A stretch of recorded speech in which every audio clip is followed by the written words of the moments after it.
Hey guys, few announcements here today. First of all, you may see that I'm growing a mustache. That's a reminder to donate to Movember. Month of November marks Movember, where you donate to prostate cancer, testicular cancer, and men's suicide or men's health in general. So be on the lookout for that. Second thing is this week expect a garage movie review and a garage movie thoughts. I have a very good movie planned for this week, and I thoroughly enjoyed the movie. But now I'm talking about Last Night in Soho. I'm a little late to this movie because there was so much good shit that was coming out in the theaters all at once. There was The Last Duel that I wanted to see, there was Dune that I wanted to see. So I just now got around to watching Last Night in Soho. Last Night in Soho is about a fashion designer who's moving from the country into the big city of London, and she finds herself in a new apartment, or renting out a room in a big house, I should say. And as she's doing so, she gets these flashbacks and sees this woman, this beautiful woman played by Anya Taylor Joy, in the 1960s. This girl's a huge romantic for the 1960s, so she lives these flashbacks with Anya Taylor Joy, only to find out that the 1960s is not as cool and colorful as it appears. There seems to be a little dark underbelly, like most other decades out there. But this is directed by Edgar Wright, who is a director that I thoroughly enjoy for the most part. The Cornetto trilogy is awesome. Shaun of the Dead, Hot Fuzz, The World's End, perfect trilogy. And then he kind of moved away from his buddies of Nick Frost and Simon Pegg and started doing his own stuff. He did Scott Pilgrim vs. the World, which was another great movie in my opinion. And then he made Baby Driver, which I wasn't that big into Baby Driver, and I'll get into that as I do this review. And this latest movie is Last Night in Soho. You look at this movie, and if you can see that Shaun of the Dead is an homage to Romero zombie movies, The World's End is an homage to Invasion of the Body Snatchers and all those alien movies at the time, and Baby Driver is an homage to The French Connection and Bullet and those movies. This movie is very much an homage to Dario Argento and to Giallo cinema. Giallo cinema was this Italian horror film movement where everything was very bright and colorful and neon lights and the camera trickery, very reminiscent of a comic book, which is what influenced the Giallo movement, was actually comic books, and you can definitely get that from this movie. A lot here that is either a wink to the film movement or direct scenes pulled from there. He kind of samples the genre much like a Tarantino would. So some stuff in this movie, there's very on the nose stuff. They go into a bar, and the bar is called Inferno, which Inferno is one of Dario Argento's biggest movies. But other than that, just the camera shots in here. There's some shots that are trippy, that look like they were filmed through a kaleidoscope or something. Bright colors in this movie. I love especially that whenever this character is in her bedroom, the neon sign outside goes from red to white to blue, and that changes the mood of the scene as it goes on. And one thing Edgar Wright does right, pun intended, I guess. If there's one thing Edgar Wright does right is sound in his movies, because as that billboard is flashing, bzz, bzz, bzz, that acts as a metronome for that scene in question. So it's what you would expect from an Edgar Wright in that regard. And the music itself, although very modern, has some blemishes of an 80s score. Stuff like a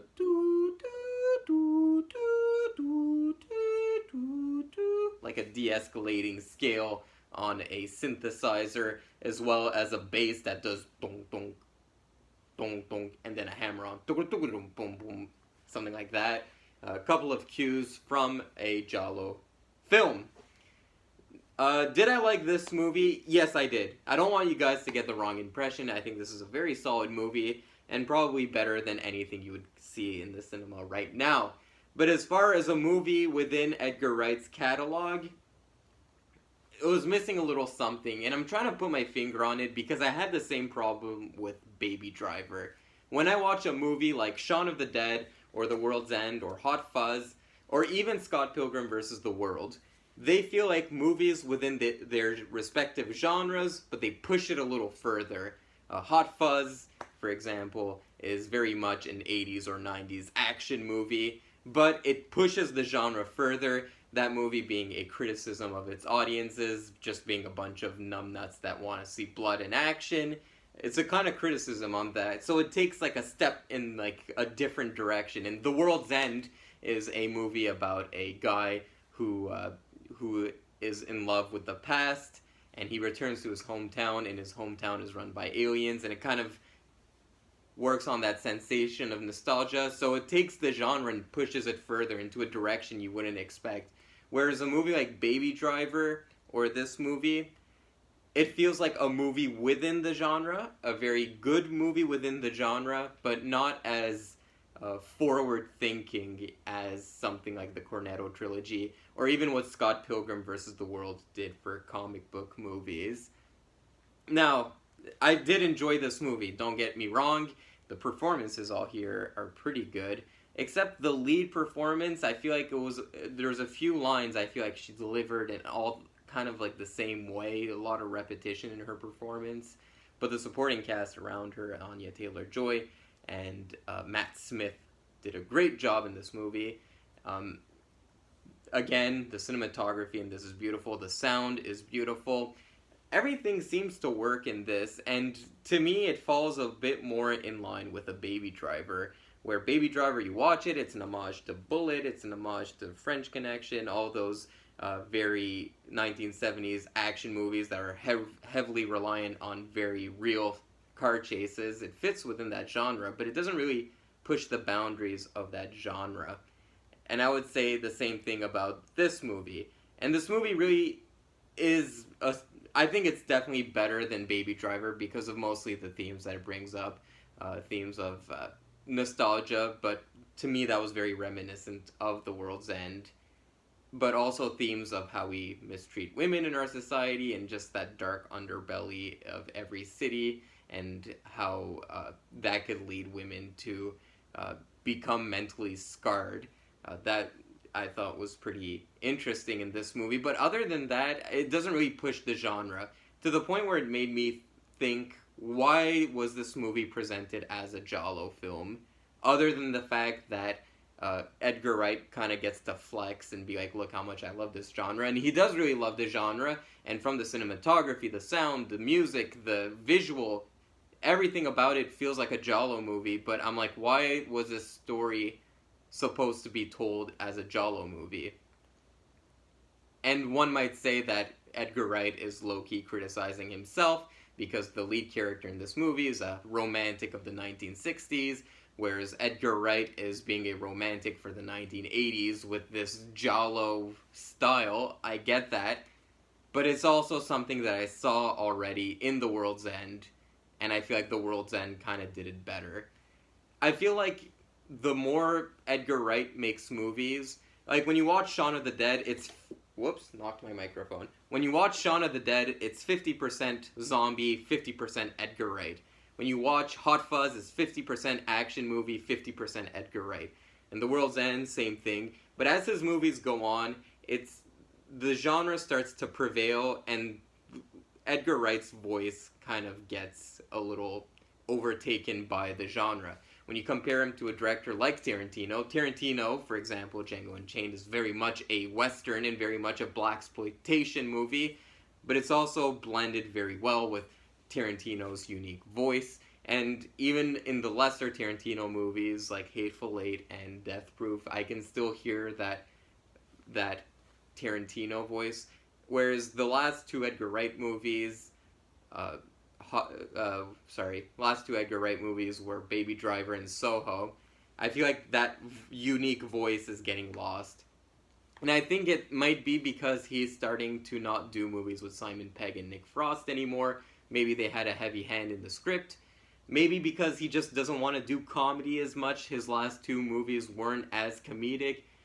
but I feel like his style was always comedic. When you look at Scott Pilgrim versus the World, it's a very fast-paced comedy despite being a comic book movie, and same thing with each genre of the Cornetto trilogy. And if you're not going to deliver on the laughs within this genre and poke fun at the genre and be self-aware of the genre, then you're not offering me much, because I feel like the scenes where there wasn't the in-your-face Dario Argento references, there wasn't much for me to kind of chew on as much. Ouch, I'm going hard on my boy Edgar Wright, but I'm going hard on him because he's a director that I really like. He's a director that I feel like likes to get out of his comfort zone, but I feel like he shouldn't lose his unique voice. Yes, it's cool to dabble in different genres, but I want to see Edgar Wright's take on a Giallo film. I want to see Edgar Wright's take on a French Connection type film. I don't want him to make a movie within the genre. I want him to push the genre forward and be like, oh yeah, that was like an Edgar Wright movie, but it was like this. Just like the Cornetto trilogy. So that's just my quick thoughts. It wasn't really quick, it was 11 minutes. I'm looking at the time right now. But yeah, those are just my thoughts on it. Don't get me wrong, still go see this in the movies. You might like it. Other than that main criticism I have, I feel like the third act kind of fell apart and started getting a little too goofy and kind of made me wonder, what is this guy trying to tell me other than weird thrown in twist ending? Other than that, great movie overall. It's a solid horror movie, fun movie. Honestly, like, the only other problem with it is I enjoyed it because I got the shit he was referencing. Like, I knew Dario Argento's movies, and I'm just not too sure if an average audience member would get it. If you're not really a film nerd neat, kind of like myself, I don't know if an average audience member will like it. They'll just be like, it's kind of cheesy, and the things that I like, the bright colors and the Inferno reference and that shit appeals to me. I don't know if it appeals to an average viewer, and it makes me wonder if I walked into this movie completely clueless of the genre it's paying homage to, would I enjoy this movie? Now, if I was completely clueless to the genre World's End was paying homage to, I would still enjoy The World's End, whereas this one, it leaves me a little more unsure. That's all my thoughts. I'll wrap it up right here. Thanks for watching, guys. Stay tuned to Garage Movie Reviews.